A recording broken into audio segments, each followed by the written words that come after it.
Hey guys, I'm Jerry. I'm Sierra, We're ladies. and we tangent. You look very pretty today. Thank you. I brought down the... A little here it is. offended. You're offended that I'm looking pretty? Why? Because I just feel like you get prettier and I get bigger. Well, I already had my turn. You're right. It just wasn't broadcast to thousands of people online. That part is hard. What's up, everyone? Hello. Good timing. Thank you. We just want to shout out the person who made it. The way you shouted that out, got cups. That was so weird. That was a vocal Jim, because until you pointed it out, I didn't realize I said it. You didn't? No. That's the things that I do when people say a certain word. I didn't even say anything yet, though. I knew you were going to say something about cups, and I needed to say it. We got cups. But you didn't even say we got cups. You just yelled got cups. I apologize. Like we were in a 1996 milk commercial. Sorry. Anyway. Oh, no. I thought this had the information of who made it, but it's just the care instructions. So if you're the person who made us these cups, I'm sorry. Thank you. We have your information. Just not down here. I really thought that I thought ahead, and I didn't. So apologies. But thank you for the cups. Thank you for the cups, and thank you for... She wanted us to have a little razzle-dazzle. Yeah, you also made Click Clack a bandana that I did not put on him because he got aggressive. Did you really? Yeah, no. Do not clothe me. Well, he doesn't even have a collar. Like, he's just naked all the time. Mm-hmm. So he saw clothes and he was like, no. Honestly, it's me. I just don't know where his collar is. My dogs haven't had collars in so long. Yeah. Because if I take them on walks, they have harnesses. Well, he used to have, when we used to live in our old house, we shared a driveway and we had a very small yard, and there was no way for us to fence it in. So he had a shock collar to stay in the yard. And so collars just give him like PTSD. Oh, poor guy. So he doesn't have one. You just started patting him and he was like, don't fucking touch me. Yeah, we're gonna fight in these streets. Hey, guess what? Today is a Friday. I just learned tomorrow. It's Saturday. Yes. It's also National Tequila Day. Get the front door out of here. I'm so very excited. I am celebrating a day early. Well, isn't that something? Celebrating for you as well. Yeah, that I can't take part in. Yeah. But how fun. Mm-hmm. I love tequila. I wouldn't even if I could. I'll tell you why. Tequila is not my... No? What's yours? Because I feel like everyone has like a drink that makes them fun, a drink that makes them sad, and a drink that makes them want to punch somebody. Yeah, so if I'm doing liquor, which I hardly ever do, I can do rum. Liquor? I hardly know her. Sorry. Sorry. That was just such a dad joke. Sorry. So I did it to myself. I like teed up myself and was like, don't mind if I do. Yeah. I'll take this one. Yeah. I'll go home. Okay, anyway. Rum. I like Captain Morgan, or I like mojitos, which normally have rum in them. I love a mojito. Mojitos are my fucking drink of choice. Now, I used to be a bartender, so I know how fucking annoying making mojitos are. I'm sorry, but they're delicious, but they get really sweet. Like margaritas don't. Yeah, I was going to say, I feel like mojitos, the only time I had like a lot in a row, normally I'll have like one or two max, because again, me and liquor hardly do. Never been sicker. Yeah. So, but whenever we went to Mexico, I was like, fuck it. I'm going to have like 12 of these in a row. But they don't make theirs sweet, and I didn't get sick from them. So I think that's what it was. And they have like, I don't know if it's water or something in them, but I felt hydrated when I was drinking them. Oh. I was also it's ice. Oh. You know the ice? Have you ever... It's weird, but it's like frozen water. But is there any drink that makes you like sad or aggressive? Yeah. So, like some people, they say wine gets them in their feels. Wine makes me happy. Yeah, wine's your happy drunk. Oh yeah, I love drinking wine and getting like goofy. But I do get a little sad if I've had too much. Yeah. Normally I'll get heartburn before that, so I don't have to worry. Oh yeah, you don't normally partake in wine. No, it gives me terrible heartburn. But I found Pepsid, and I take those, pop one of those, and then I can drink like 2 glasses all as well. and be good. Beer is normally what I drink. I know, guys, but if I'm gonna fight somebody, I drink a beer. Really? Oh yeah. See, if I'm gonna fight, you want me to square up? You want me to square up? Beer? Give me a brewski. Okay.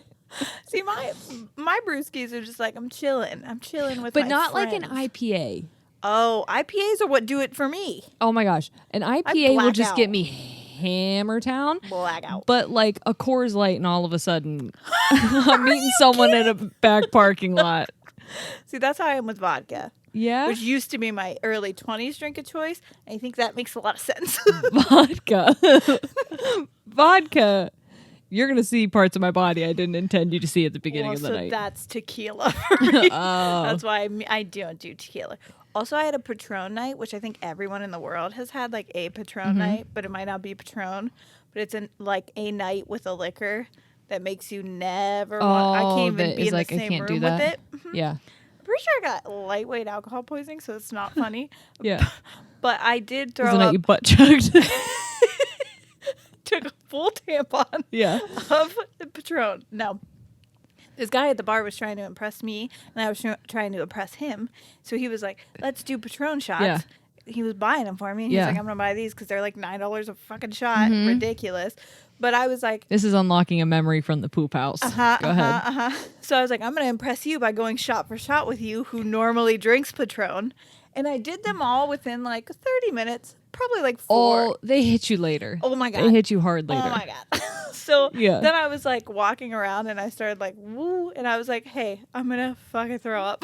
So someone needs to get me home. Everyone's aware? I'm about to show all my insides. Yeah. And I was like, this is going to be one. It's going to be like a meat sweats one where I got to take my clothes off. Meat sweats? You've never had the meat sweats? You talked about poop sweats last week. Yeah, you got lots of sweats. Well, if I eat too much meat, I get meat sweats.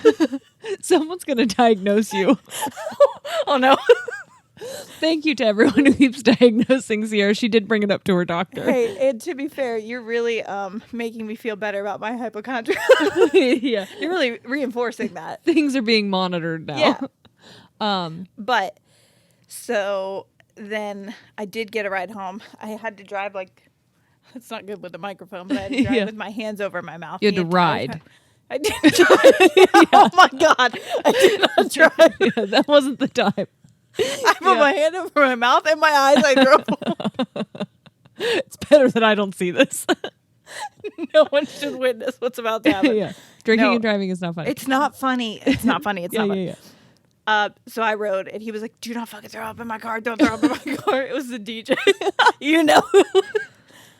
Oh, the DJ. The DJ. And so I didn't throw up in his car. Everyone has a DJ, don't they? Yep. DJ drove them home. DJ drive me home.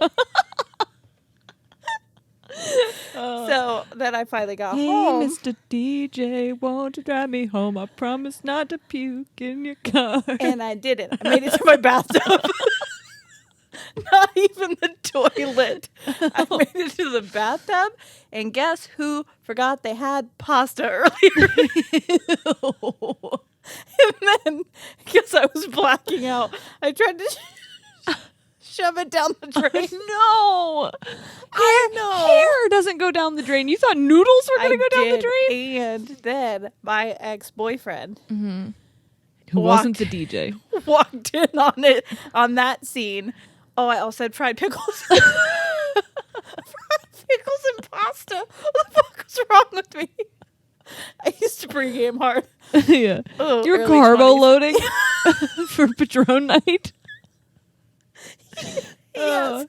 And he was like, hey, Sierra, why don't we stop what you're doing right now? As you're trying to shove it down. Yes. And then he took me to bed, and I puked for like 10 hours. Oh, no. Yeah, that's a little bit. You know what I want to know? What the fuck is Jägermeister? Awful for everyone involved. Yeah. I'll tell you right now, when there was a guy who came into a bar, I'm going to offend somebody. But if there was a guy that used to come in and he would be like, Jäger bombs all night, and then he also drank a Jaeger drink, I was like, you are not a good person. Say no more. And You've been judged. someone should keep an eye on you. Yes. You're going to do something illegal by the end of the night.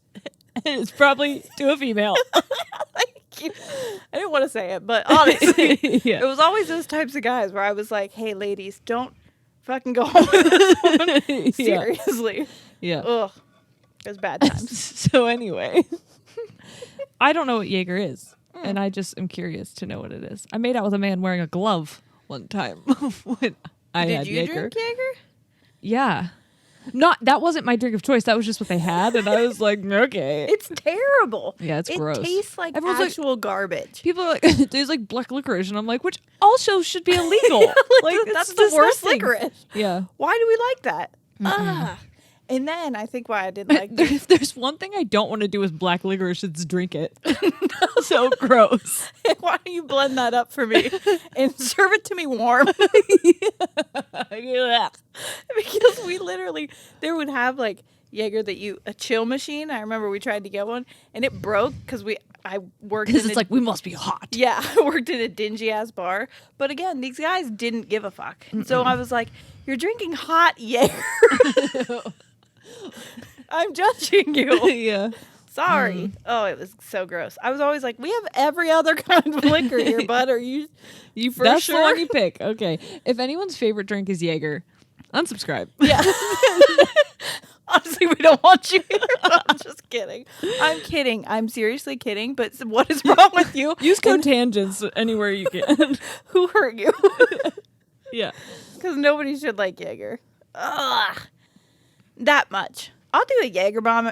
Never anymore. I don't do that. There was a But back in the place. day. There was a place in Kent where we would get Vegas bombs. Oh, I liked Vegas. I used to make Vegas. What's bombs. a Vegas bomb? So Vegas bomb is Crown, I think Peach Schnapps and Monster. I just remember like having so many Vegas bombs and like sloppy making out with Shane in a bar. Yep, because that's. And I was like, everyone thinks this is romantic.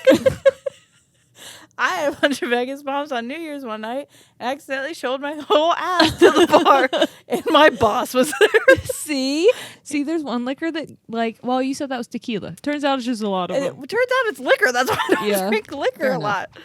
Liquor makes me sloppy with my body.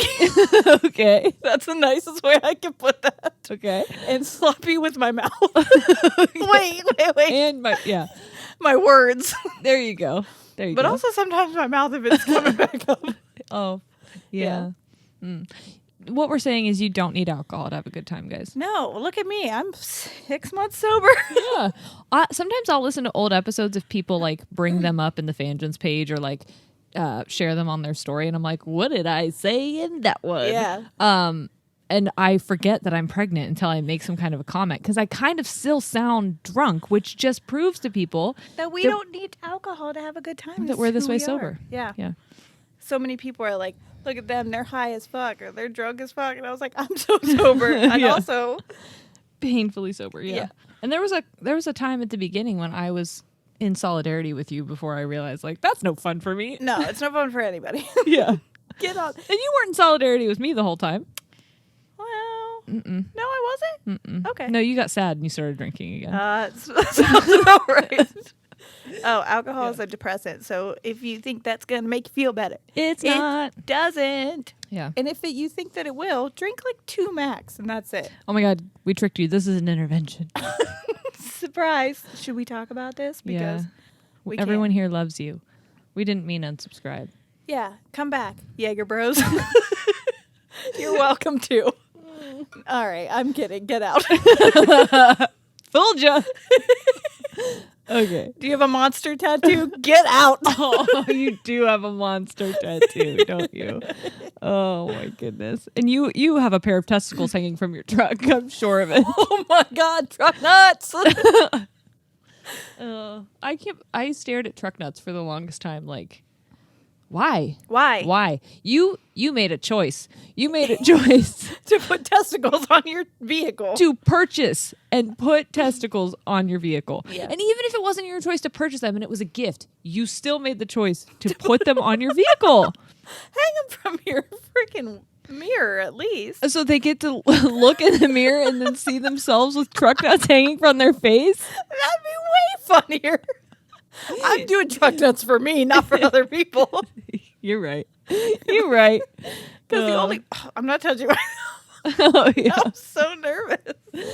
Hopefully Mosby's not blocking you. But the only reason that I would get truck nuts would be for a funny haha every once in a while. Who's gonna laugh if they're on the back of my shit? Other people? This isn't for you. Yeah. So what we're trying to say is this episode's about friendship breakups. we had to make a little haha funny times because this might get a little sad. You think? I don't You know. have the information, so I don't think it's sad. this was a requested episode, just so everyone knows. Yeah. Um, and it's important. I don't- think it's really important, especially after reading as much as I have about it. I think this is something Yeah. that everybody should talk about because it doesn't get talked about a lot. and I think it's something everyone can relate to. It's absolutely true. Yep. Yeah. So I forget where I saw it. I don't know if it was messaged to us or if it was commented in a thread, but I remember seeing friendship breakups and I intentionally ignored it. But we jotted it down because I am no stranger to friendship breakups. Yeah. And I know that I have been the source of people's trauma because of a friendship breakup. I know that it's been a really, really sad, hard topic. Yeah. And I would never want to speak about something that's not just solely my story in a way that could then reopen a wound for someone else. But knowing that this is something that everyone goes through and that there are friendship experts. Yes, like friendship friendship coach experts. Yeah. That are like authors, have books. Yeah. One of the women I'm going to talk about had a TED Talk. And I don't know, are we going to link the article like we did again? Yeah. So we'll do that. If you go to the link on the bottom of it, it links her TED Talk. And so that's really cool. I'm not going to go over that. You can watch that because I want her to get a little bit of, Yeah. But yeah, I didn't realize how much of it, but it's important. It's another thing that you grieve that you don't realize you can grieve. And so a lot of people don't. And that's why it hurts so bad. Yeah. Or it feels almost like unresolved. Yeah. There's no closure. We're going to talk about that, I guess. So buckle up. I don't know. If you guys noticed that the framing shifted a little bit, it's because I trusted Shane to line it up and I shouldn't have. And that was your first mistake. I'm going to start this off. There's 3 women that I would like to talk about. And Mary Halton is the one who wrote this article. Okay. But the 2 women that she talks about are... Thelma and Louise. Yes. Kristen Newton, she has the TED Talk. And Danielle Bayard Jackson. So they're friendship coach. Well, Danielle is a friendship coach. And I think Kristen founded Heart Convos, which aims to help people who feel stuck in unsatisfying friendships have the kind of open and honest communication that keeps a friendship healthy. Which I didn't know was a thing. Yeah. But it is. And it's linked in this article as well. I can't tell you how many times like people have spoken about friendships almost like their relationships, and I always felt weird about that. They talk about that in this. Always felt weird when it felt like I was in a relationship with someone who I was in a friendship with. Oh my God, there's such a good part about that in here. But like you are. Yes, you really are. Okay, so this says whether it's slow drifting apart from a childhood friend or a sudden sharp distance created by a disagreement, which I think that's like the 2 ways that it can go. Yeah. So there can either be like a big falling out and conflict. Yep. Or kind of just fizzles apart. Yeah. Which both are very sad when they happen. Yep. But it said losing someone that you thought would always be in your life is profoundly jarring. Friendship breakups will happen over the course of our lives, and we need to start learning how to deal with them in healthy ways. This is what Jackson says, Danielle Jackson. The most She says, the most significant thing we need to do is normalize the fact that sometimes friendships do end and that can actually be healthy. However, we haven't been taught to carry this expectation into our friend relationships. She says, we're not looking at our friends through a lens of, gosh, I hope this works out, but we'll do that with a romantic partner. So, like, think about that. You're thinking, when you go into it with a romantic partner, you're thinking this could either be a marriage or it could end. Yeah, like I'm dating this person as a life partner, like I want this to be my forever, or I have no intention on this lasting. Yes, and you never think that with a friendship. With a friendship, when you enter into it, you think this is for life. But sometimes I don't even think that you realize you're entering into it. Exactly. And sometimes I don't think that you're realizing that you're thinking this is going to be forever, but you definitely don't ever think this is going to end. Yeah. You know? So it says, with a partner, we wonder if they're going to be the one, but with friends, we assume they're the one from the minute we establish that we like each other and we like hanging out with each other. So because we don't view the loss of a friendship as a normal occurrence, it feels like a personal failing when it happens or something we should be ashamed of. Or, as she puts it, if friendship is supposed to be easy and yours ended, you assume, what did I do wrong? Mm-hmm. But that's not the case. Friendships, like any relationships, sometimes aren't meant to be. And even if they are, maintaining them takes real work. Yeah. This is from Kristen Newton. She says, I think we feel blindsided because we belittle the value and significance of our social connections and friendships. We recognize the weight that they carry when they don't work out, and we experience the hurt and disappointment. Yeah. So how do you get over a friendship that ends? That's what we're going to talk about. Yeah. I think that I have probably had 1, 2, 3, 4, I would say 4 or 5 hard friendship breakups. Yeah. And I think those that were like hard friendship breakups, not just like fizzle out things, because I'm the type of person. I had 2 really big ones, and they're both, one was young, and they're both my friends again. I didn't even count ours. Right. Because we're friends again. It wasn't a breakup. Well, that's we were on a break. We went on a break. Yes. We were on a break. But the 4 that I think were like significant in my life were ones that were abrupt or that I didn't understand or that were like out of a explosive type situation. Yeah. But most of my friendships with people, I don't need to talk to them every day to know that that foundation is still solid and that relationship is still a safe space for me. Yep. But the ones I think that hit me the hardest are ones that I don't get it. Yeah. Like I don't know why it happened. And one of them like wasn't even necessarily my friend. It was a friend of someone close to me that I like didn't understand why they weren't in my life anymore. Right. And it was never explained to me for like 10 years. Yeah, that's terrible. So it's hard. And then you have to, like I said, you don't feel like you should be able to grieve that because the person didn't die. And also you didn't go through a breakup, but you did kind of. That person isn't in your life anymore. And I have friends that I was friends with in high school that literally don't talk to me at all anymore. Yeah. See, those are ones that like to me fizzle out that I don't necessarily miss.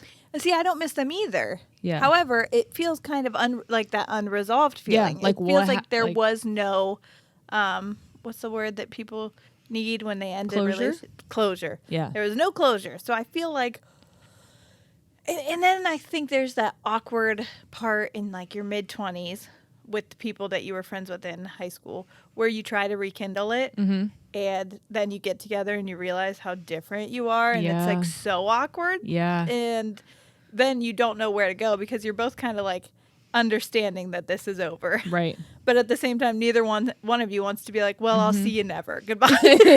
Yeah. This was fun. Let's never do that again. Good try. So you're always just like, well, we'll keep in touch kind of a thing. And I think with Facebook, it kind of is hard too because you feel like you kind of know them. And you're still like in their life because you know about it, but you never reach out. You never talk to each other. You might say like a congrats every once in a while. Have you noticed that since we started the podcast or since, more people have listened to the podcast, that your friends have spoken to you less?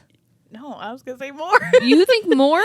Yeah. My friends have talked to me less. And then when I do talk to them, they're like, oh my God, I'm sorry. I've just been listening to the podcast, so I feel like we've been hanging out. No, yeah. But I realize that you don't know anything about me. I just know what's going on with you. Yeah. Well, that's actually, I have 2 other best friends. Yeah. Sorry. That's okay. That's okay. I have others as well. Yeah.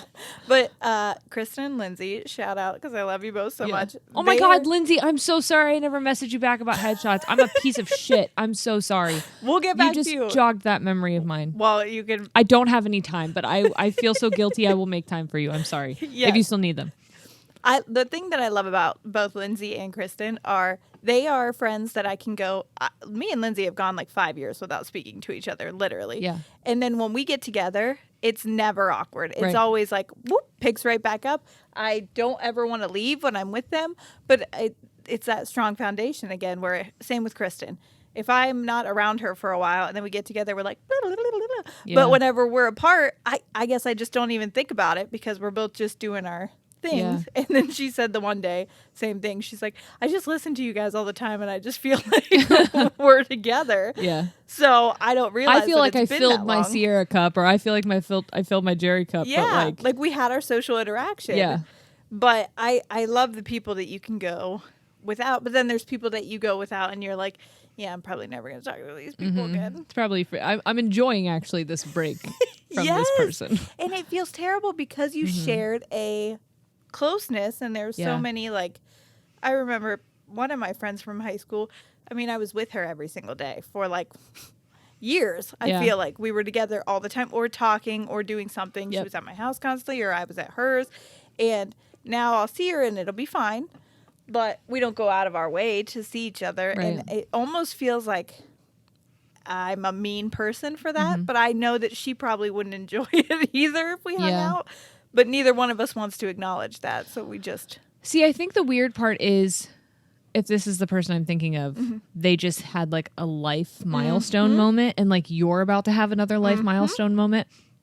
And I feel like people who were in your life for such a significant amount of time, when you hit a big milestone moment and they're not a part of it, you feel like you should be. Yeah, it's like, oh my God, when I envisioned this moment, like for example, especially because she was there for my first milestone moment. Yes, big time. Yes, when I was in middle school, high school, I would get in like fights with my mom because I said, this person is going to be my maid of honor. And my mom was like, you have 2 sisters. One of your sisters will be your maid of honor. Spoiler alert, neither of them were. So sorry, guys. But thank you for both doing speeches at my wedding. I appreciate it. They were very nice. But I always said, this person is going to be my maid of honor. This is my best friend. Like she knows me more than absolutely anyone. And then we had a falling out.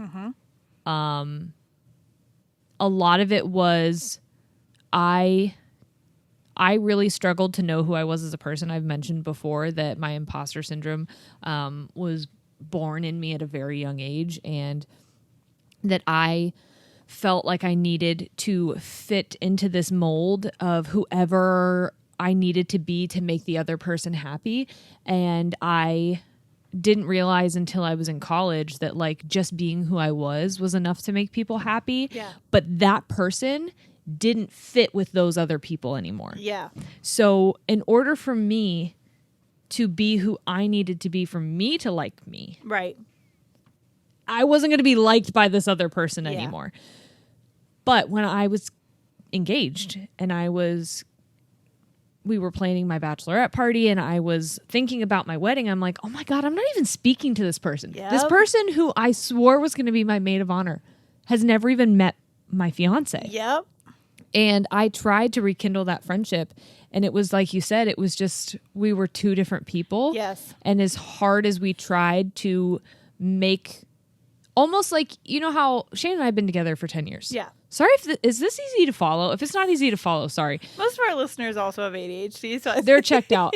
If you're just hearing our voice for comfort, like, hey guys, happy whatever day it is to you. Happy tequila day. Yeah. Oh wait, past tequila day. Yeah. We hope the simulation is being kind to you. But You know how when you enter a romantic relationship with someone, you kind of choose to love them in every version of themselves that they are going to be. Yes. Shane and I have been together for 10 years and we've been so many different people in that time. Yes. So I think when I reconnected with this friend, I expected to love the new version. Yeah, I went into it with the intention of being like, you know what? Whatever friendship we had before, on some foundation, we had to have had a mutual love and respect for each other. So love and respect, I think you can build any kind of relationship on. And I wanted to, but I think the problem was I don't know if who I was going to be someone that she loved and respected. And maybe she did, but it was just like, I love and respect you, but from a distance. Yes, not in the same room, for sure not in the same car. Yes. Well, so the person that I was talking about who went through a big milestone, I wished nothing but good things for her. I hope that the best things in the world come to her. And if she needed me tomorrow, I think that I would be there. Yeah. But do I think that we'll ever start hanging out again? Probably not. Yeah. Mostly because I'm a sucky friend. Even to my friends that I'm very close with. But also just because I think we're different people. We took very different paths. At this point, it's almost like beating a dead horse, trying to make it work. And I think that's okay. Because I think I had relationships with people. I say this all the time, I think. I'm not sure on the podcast, but I have multiple ex-boyfriends that I'm still friends with. Yeah. That like when I see them out, we are cool with each other. We don't need to talk outside of if we bump into each other. Right. But when we do, it's nothing but good feelings there. Yep. It's always a good time, whatever. I have them on social media, and so I'll say a thing here and there on the birthday or whatever. Right. And that's how I feel about her.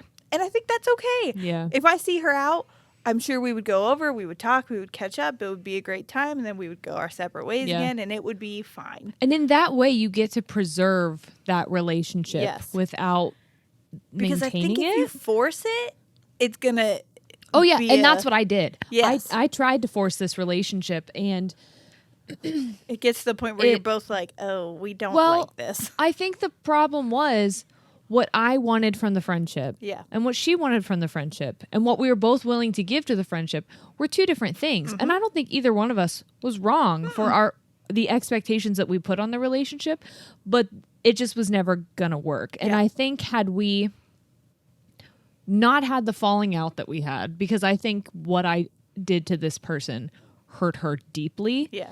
And I don't know that that's something that I could have ever come back from. Yeah. And I don't blame her for feeling that way towards me. I was in a really dark place where I was trying to figure out who I was. I was trying to leave an abusive relationship. I was lost. And unfortunately, when I blew up, she was the one that it all fell on. Yeah. I think that's I lost a majority of my close friends when I was in my toxic and abusive relationship. And I think it's hard to ask people who truly love you to stick around and watch you be the worst version of yourself. And that's what I was doing too. That's why you and I fell apart. And then the other person that I said I had a falling out. I'm going to cry with tequila? Is that what's going to happen? Wait, does tequila make you cry or happy? Well, it normally makes me laugh, but Shane and I agree that I'm Martha Rita tonight. Oh. So, which I told Megan I was Martha Rita because I told her what episode we were doing, and she was like, oh, how much tequila is being consumed? And I said, call me Martha Rita. And then she Googled it. Oh, what's Martha Rita? And what's that called? A recipe for Martha Stewart's margaritas came up.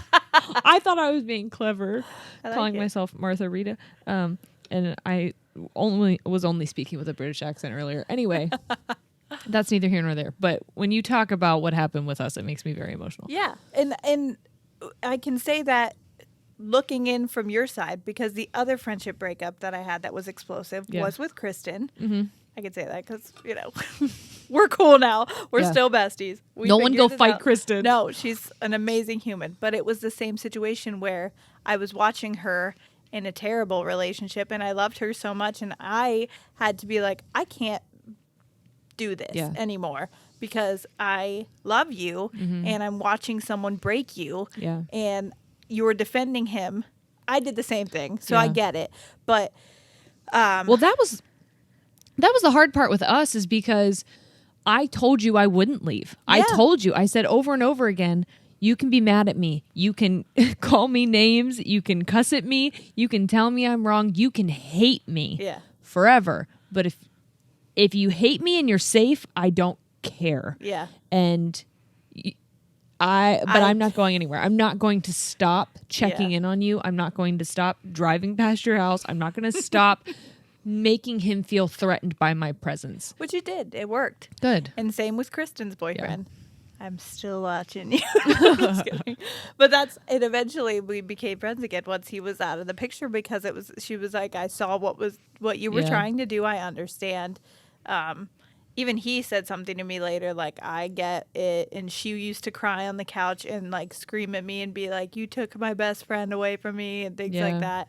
And what I did was I pushed people away because I was embarrassed. I didn't want people to see me at my worst. You didn't want people to be right. And I didn't want to admit that I was putting myself into a situation that I shouldn't have been. Right. Because at the time, yes, it was terrible. And yes, I know it's hard to get out of abusive relationships. I'm not saying that. But what I'm saying is I didn't want to leave. Yeah. I didn't want to. Mm-hmm. And that was my decision. And I didn't want people to make me feel like they knew that I needed to leave, because I knew I did, but I didn't want to. Yeah. And so now when I see those people, I know they know that version of myself, and I don't know how to go about, hey, let me reintroduce who I am now. Yep. Because I almost feel like they'll think it's a fake, but it's just the better version. I feel like I'm actually me. The safe, healthy version of you. Yeah. But that's really scary. I just get away. I'm like, we'll just never talk again. How's that's scary, because you're like, are you even going to like this version of me? Exactly. And I have such anxiety. This is, again, why I love my friends who I don't ever see. And we were the same way when you lived in Canton. Sorry. Not what I said where you lived. Oh, I don't live there. I don't. Okay. I don't live there anymore. Also, I thought you were censoring yourself because you said fuck. And I was like, you just talked about butt chugging tequila. Like, I think fuck is fine. No. We're in charge here. Yeah. But when you lived there, we like never saw each other. And I think that it was we were obviously. Well, I lived in Kent and we never saw each other. Right, exactly. So I know that I can go that way, but then when too long of time passes, I get like, oh my God, they hate me. They never want to talk to me again. So I'm just not going to say anything to them and let them reach out to me. And then if they don't, I'm like, I fucking knew it. You feel validated. Yes. So it shouldn't be on them. I think I've talked about this before, but I'm going to talk about it again. The fear I feel like you're talking about is space. So anytime that there's space created. I love this when you do this analogy. Whether it's through like an argument or just like time or distance, if there's space created, people getting busy. Yeah, in any kind of relationship, you fill that space with anything that you want. Yeah. And when you're in an unhealthy state of mind, you fill that space with negative thoughts. Yep. They hate me. They think I'm stupid. They're judging me. They found better friends. And so now that person has no clue that you filled the space with all of your anxieties, all of your insecurities, all of your doubts. And very much they could be filling the space. Oh, yeah. They're also filling shit in there. Yep. And the problem is you'll either never unpack it, and so you'll just live thinking that all the stuff in the space is true. Yep. Or if you do connect again, it's so uncomfortable because you know what's standing between you. Yep. And how do you go about being like, hey, I know it's been a while. Do you actually hate me? Is it because you think I'm a dummy dumb? Is it because you think I'm the most annoying person in the world? Yeah. Is it my teeth? See, like you're never going to want to unpack that. And so that's why I feel like you stay in that place that's like, I'd rather either just never know what you really think about me and only keep this as a surface level. Yeah. Or we'll never see each other again because I can't face you. Yes.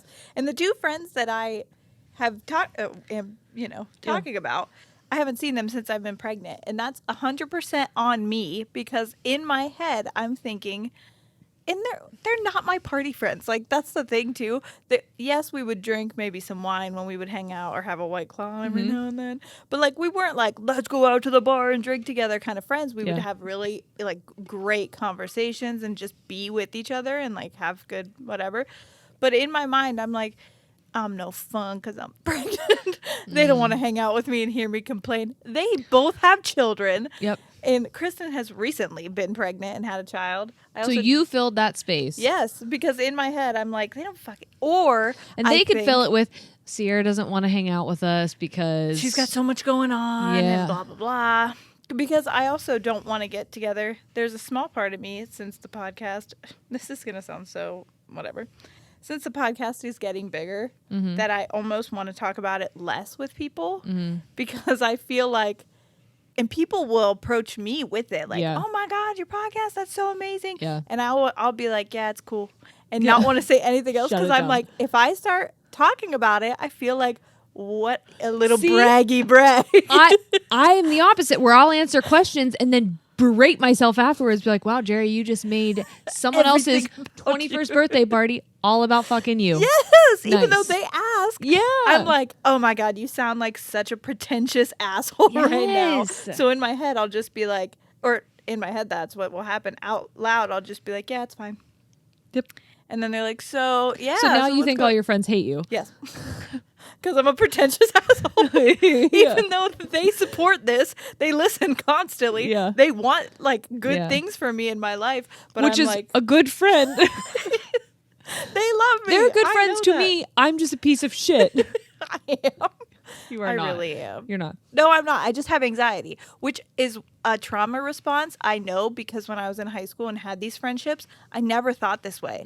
It was the person that I was with that put those thoughts in because he was putting a line in the sand and digging it deeper and deeper and saying, he put those thoughts in my head because he wanted me away from those people because he knew those people eventually were going to want me away from him. So when he told me these things subtly, I couldn't even tell you right now how he did it, but I know that had to be it because I never thought like this before that. And now I do.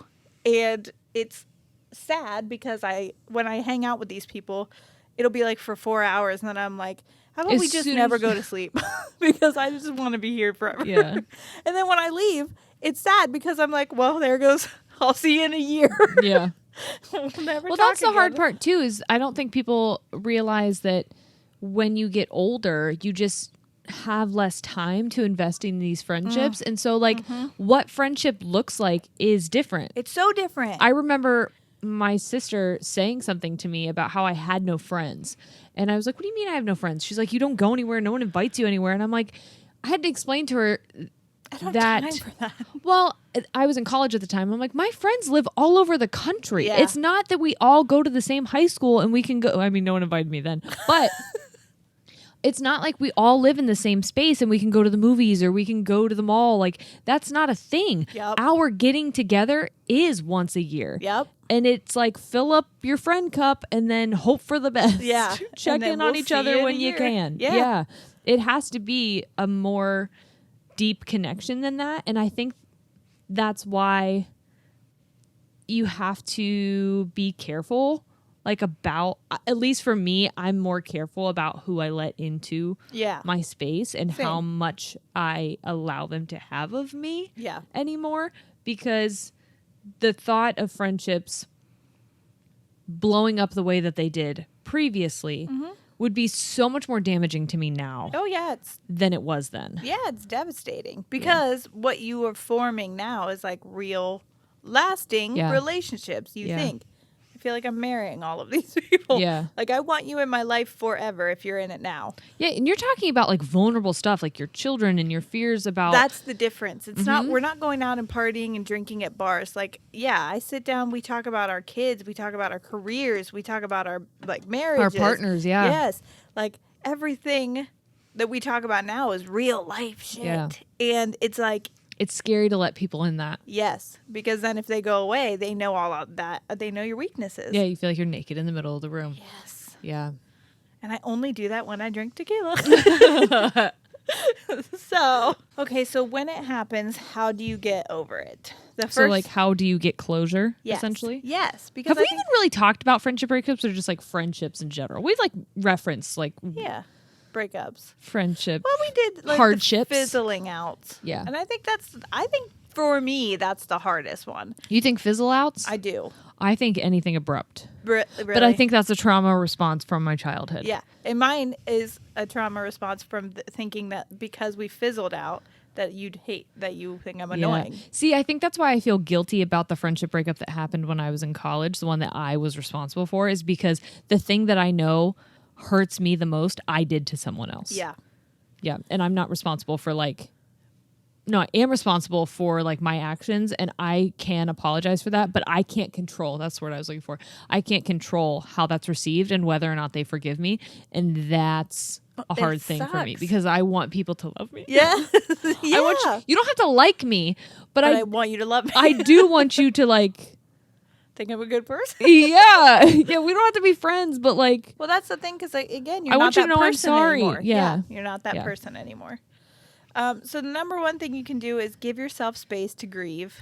Yeah. I think that that's super important because people, like we said in our grief episode, I think you think of grief and mourning as in divorce or like someone dying. Yeah. There are so many things that you can grieve, and this is one of them. This says... Kristen Newton says, to the brain, a breakup is a breakup. Sometimes people are wrestling through stages of grief. And then you start asking yourself, was I unhealthily attached to this person in a romantic way? Because I've only ever associated this type of pain in a romantic connection or with a hurt, like, in the family. Yep. She said, but friendships are just as important and the feelings tied up in them just as profound, more even because we expect them to last longer. And I think because they are solely emotional. Yeah. Yes, because there is no physical aspect to them. I mean, sometimes you might, like, cuddle, whatever. You don't cuddle your friends. Oh, my God. I felt so... One time I got so drunk with my friend Thayer and his cousins right before his graduation. And I went back to his house and we ordered pizza. And there's a whole big group of people there. And I remember telling him, hey, I'm going to go just take a little nappy nap in your room. It's like midnight. And I have to get up and go to work in the morning.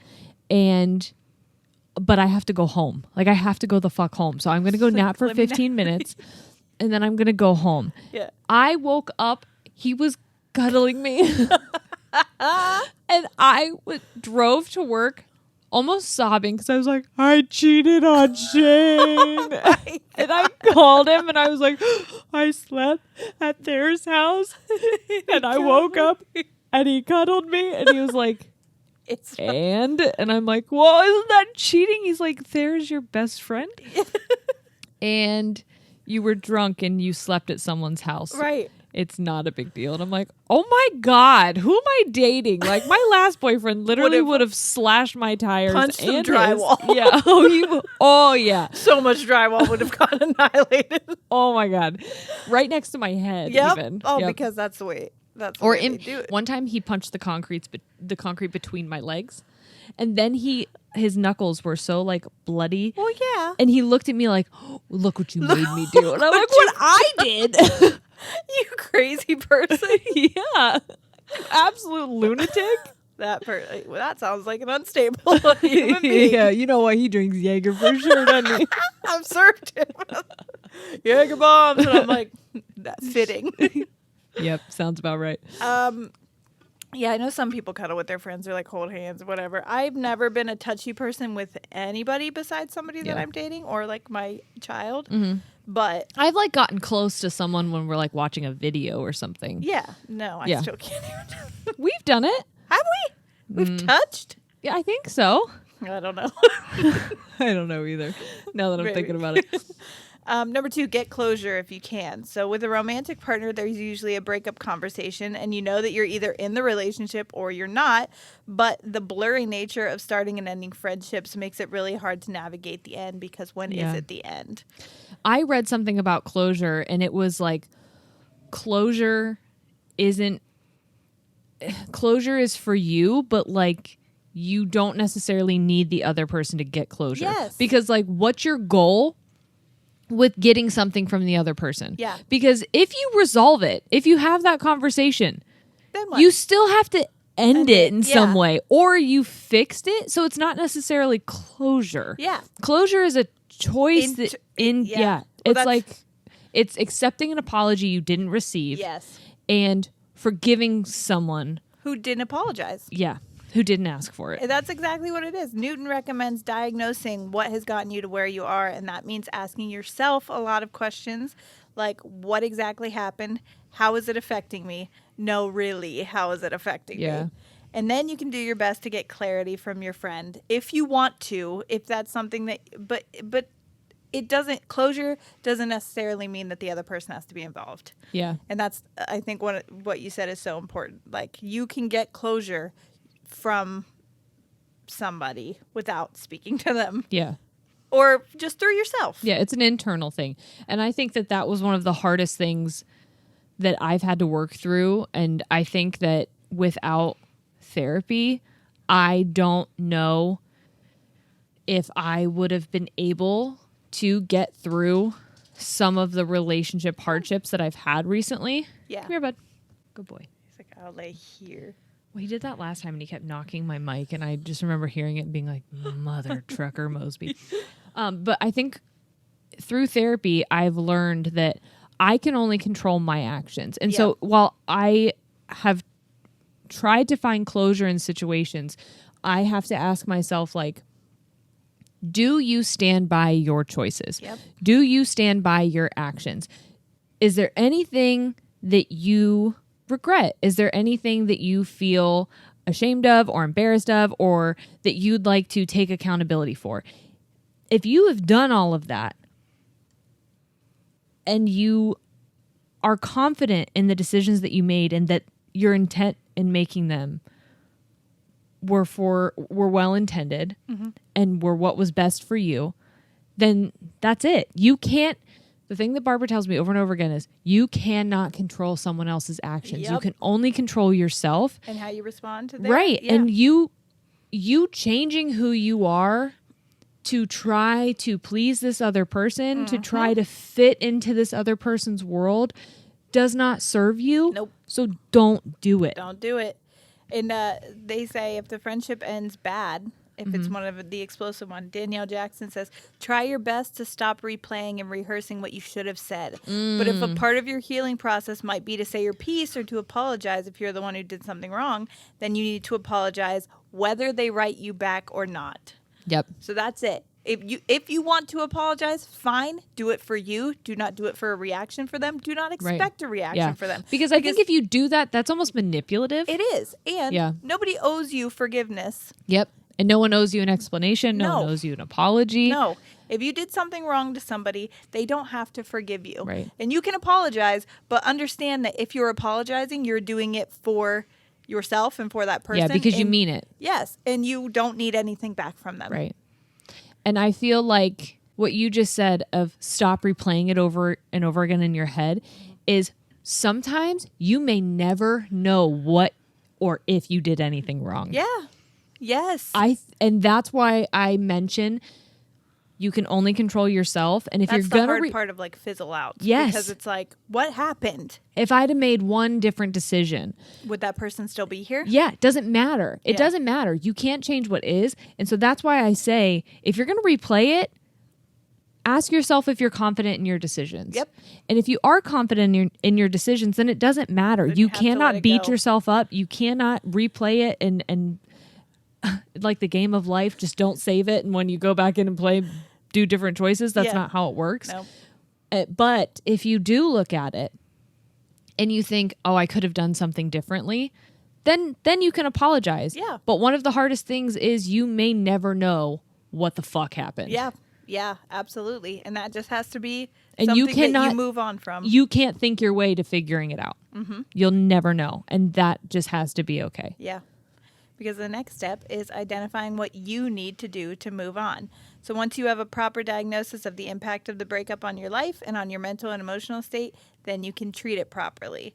So diagnose how you feel about it, and then figure out where to go from there. So this might mean talking through things with someone else that you trust. Yeah. That could be helpful, a therapist or a good friend. Creating space for yourself to grieve some more, or removing things from your life that trigger memories that you're not ready to process through yet. That was something, I have you guys know Rachel from For Better and Worse. I was talking with her, and something that she said to me was like, Jerry, if this is hard for you to see, if this is hard for you to deal with, you don't have to see this anymore. You don't have to engage or interact with it anymore.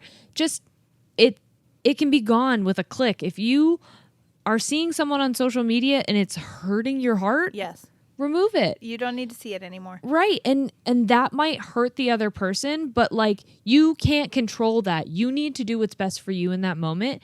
And if that means removing people from your timeline or from your different social media platforms, do that. If it means unfollowing like hashtags or just checking off of social media totally, or not going to certain, I know people who like won't go to certain restaurants or won't go to certain grocery stores. I won't go to certain grocery stores because of the breakup that I had. But literally, I don't want to bump into that person. And I know where they grocery shop at, and I just won't go there. I refuse to go back there. And that's fine. That's a choice that I made. So I have to let go of that place. Yeah, because not only like do you not want to run into them, but like there are certain places that hold intense memories for certain people. Absolutely. And I'm like, I no longer want to be reminded of certain things. Not only because it's not always a painful thing, like I was hurt by them. It's like because I loved them. Yeah. This hurts. Yeah. And I don't want to see it. The process of grief. Yeah.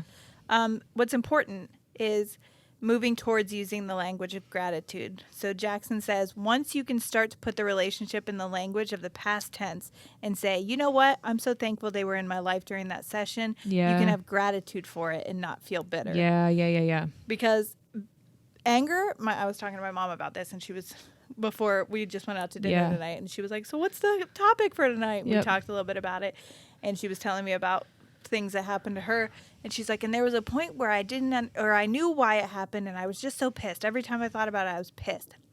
And I'm like, that is a stage of grief. Anger is a stage. That's fine. Feel those emotions. Let yourself feel angry. Don't take it out on that person, because it's really not going to serve you. It'll only make it worse.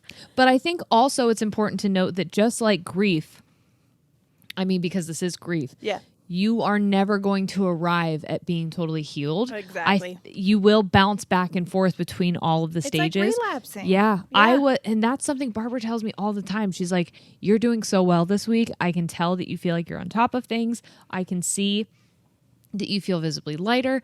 It is important to know that you're going to fall back. That you will fall back, and I want you to be prepared for that. Yeah. And like, don't look at it as a failure when you do. That's so helpful to me. And like, there's someone in my life for 10 years, I was suspended in anger. You could not bring this person up without me getting pissed. Yep. And I now am in like a sad place with this person, because I'm like, you exist in the world. You have a whole life that I thought I'd be a part of that I'm not a part of. Yep.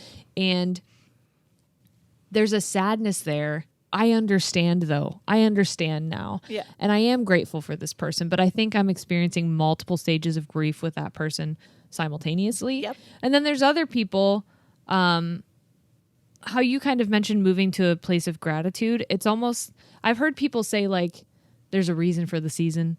And I think that people are the same way. Yeah. Like people come into your life for a season. Yes. And maybe they're good for that reason. The person that I'm not close with anymore, she made me feel confident for the first time in my life, really. She made me feel like I didn't have to put on a different facade. She loved me for who I was as a person and was not embarrassed to bring me around other people. Yeah. And she was like one of the more popular. This was a high school thing, but and that was the first time I had a person who was not ashamed to bring me around and be like, this is my best friend. I love her. Don't fuck with her, kind of thing. Yeah. Now, I will always be grateful to her for doing that for me and being that person for me. But I feel confident in who I am now, and I don't need that anymore. Yeah. And not that I'm saying that you that's outgrew all, her, or yeah. that I used her for that. Yeah. I'm just saying that in I that think stage of your life, that's what you I needed. and yeah. she was that person for me, and I can still love her from afar Yep. and not need her to be that for me, because I'm that for me now. I think my friend from high school that I'm no longer close with, I think that when I was in that really terrible relationship, she was constantly trying to remind me of that I deserved better, and that I was smarter than that, and that I didn't have to deal with that. But I think the problem was when I finally got to a place where I loved myself, it was almost like I no longer fit into your bubble either. Yeah. So like, thank you for constantly reminding me, but now that I know, I no longer feel like we're a good match either. And there's nothing wrong with you. There's nothing wrong. It's just that, okay, you know how oil is just fine on its own, and water is just fine on its own. But like, you mix them and they don't mix well, but there's nothing wrong with the oil or the water. Like, that's what it was like. And I hope that person knows that. I don't know. I highly doubt that they'll ever listen to this or hear it. But if they do, I want them to know. I want them to know that I appreciate them, and I appreciate any time that we spend together, and that I don't ever think negatively about. I just don't think that we mix, and there's nothing wrong with that. Well, it's the same thing. You're not going to take people romantically to the end of your life with you. It's the same way with friendships, and that doesn't mean that there's anything wrong with either one of you. And but it is hard though when you don't know what the season end is. And so the season end comes and you're like, I wasn't ready for the season to end, but I guess the season's done. I guess it's over. Yeah. Because I know that there are people who were in my life, like, the pandemic was really hard. I don't know if you guys experienced this type of, I know everyone experienced difficulty in the pandemic, but I don't know if you got close to people, if you found a closeness in someone during the pandemic that you felt like, I don't know if I'd have made it through this without this person. And now that person is no longer in my life, and it's almost like I'm now in a place that's like, I needed them for that. And they were what I needed in that moment. And now... So thank you. Yes. But now we can move on. Yeah. And that's important. Yeah. And it's like, now that we're moving out of that season, I'm finding other people that I never knew were going to be in my life. But it is scary to think that people who are in my life now, who I hope to be in my life forever... might not be. If you're one of those people, don't you fucking go anywhere. I swear to God. I'm acting so strong, but I swear to God. I am dependent on you for happiness. I will cry. Number 4. And then I'll talk about you on the podcast. Publicly. Just kidding. Don't leave me. The next one says, assess the health and boundaries of your other friendships. Important. Apparently I'm toxically threatening you to stay.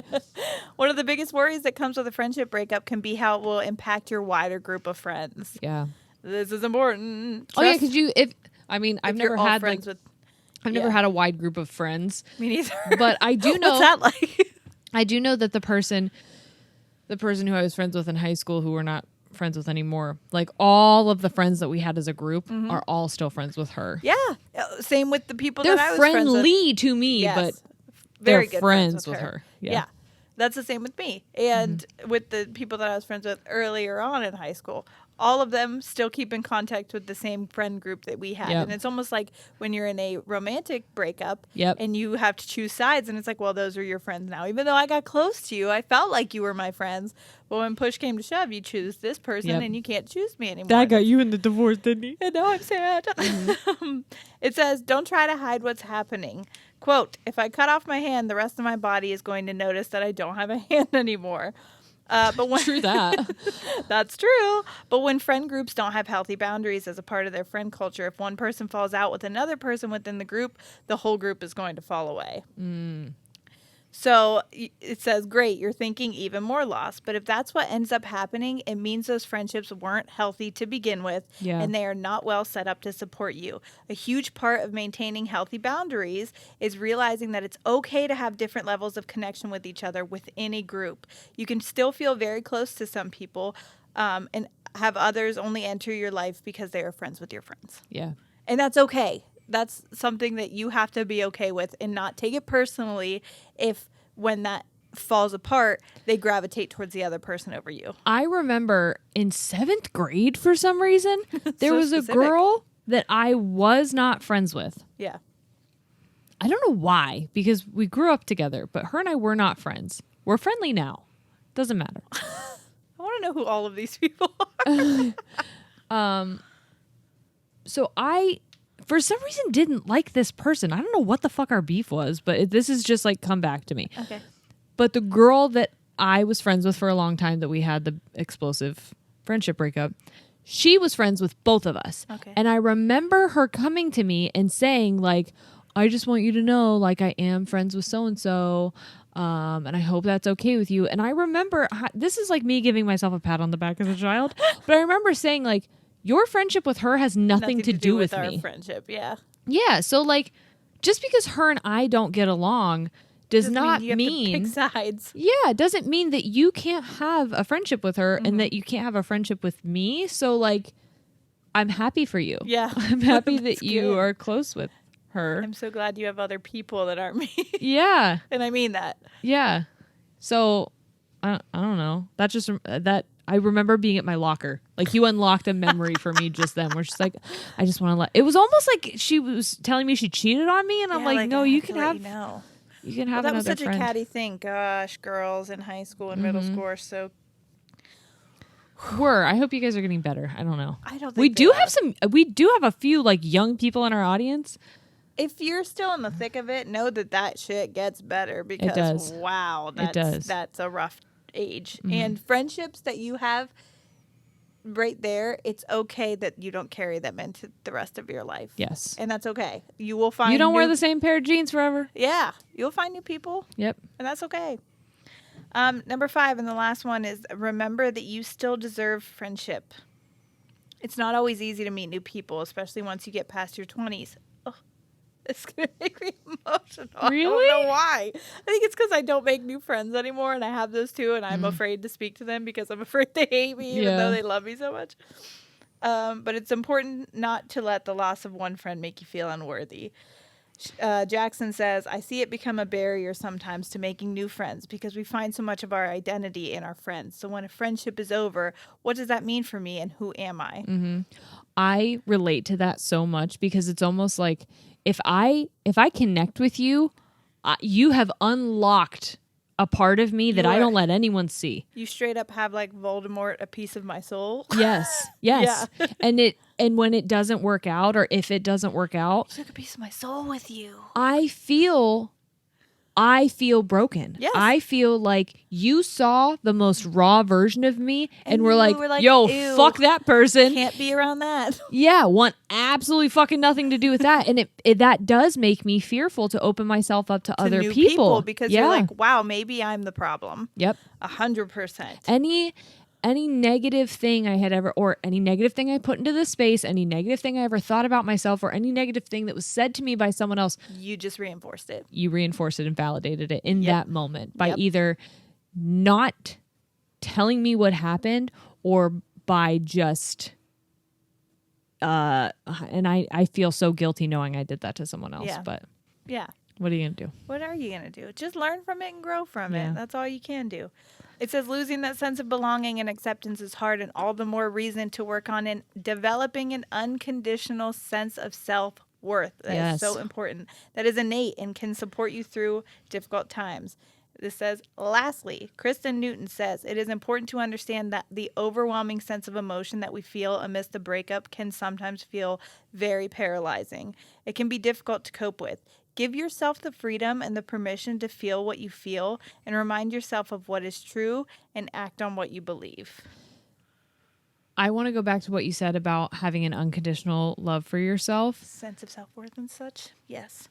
That will not sit well with other people. Yep. People who do not have unconditional, intrinsic self-love will not like it on someone else. No, and they will try to manipulate you and make you feel bad for having it. Yes. Don't feel bad for putting yourself first, for loving yourself the most. Mm-hmm. You should. You should have an absolutely unconditional love for yourself. Ask yourself, as long as you have reflected and you feel confident in the decisions and the actions that you've made and the words that you have spoken, you cannot decide how other people have taken them, but if you stand by them and you love yourself through that, don't apologize for it and don't let someone label that. Yes. Also, keep in mind that having that unconditional sense of self-worth and self-love means doing what you would do for other people. Yes. So, if you love yourself that much, would you want to see your best friend or your romantic partner in a situation that you're in, doing the things that you're doing? Would it hurt you that they're doing them? Think about yourself in that same way. If you would want someone that you love to forgive themselves, to give themselves a break, to love themselves, to pick themselves back up, and do be that the best version of themselves. Yeah. You have owe to that to yourself. Yes. Mm-hmm. Yes. Oh, yay. We love you. We do love you. You're all our internet friends. Yeah. We're going to be shitty friends to you. I don't know if you guys there was a podcast called Approachable. It's not called Approached, but it was one of their first episodes. They talked about parasocial relationships, which we've talked about before, but you can go, I don't know if they still have it available. If they do, go listen to that.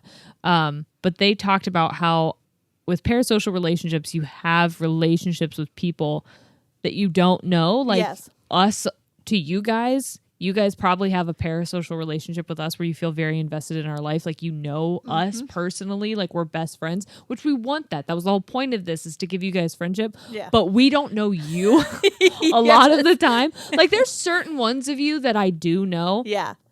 Because you're super active and you've communicated with us a lot. But there's thousands and thousands of people, tens of thousands of people who are listening to us talk. We don't know all of you. Yeah. But like, we do love you. Yeah, we love you a lot. We do love you. We want the best for you. We want you to love yourself. Yes. So, all of these things that you hear, let us be your inner voice. Yeah, let us plant our seed in you. Yeah, we want to seed you up. Let me seed you up, baby. Well, that's all. I hope this made sense. If not, and this was just a comfort episode for you to have on in the background while you do stuff that is actually fall important. Asleep cool. To this one, who cares? Yeah, this would be such a good one to fall asleep to, or it would create like a trauma dream. I don't know. Let us know. Yeah. That's that on friendship breakups. All right. We love you guys. We'll see you next week. Okay. Bye. We're out. Bye.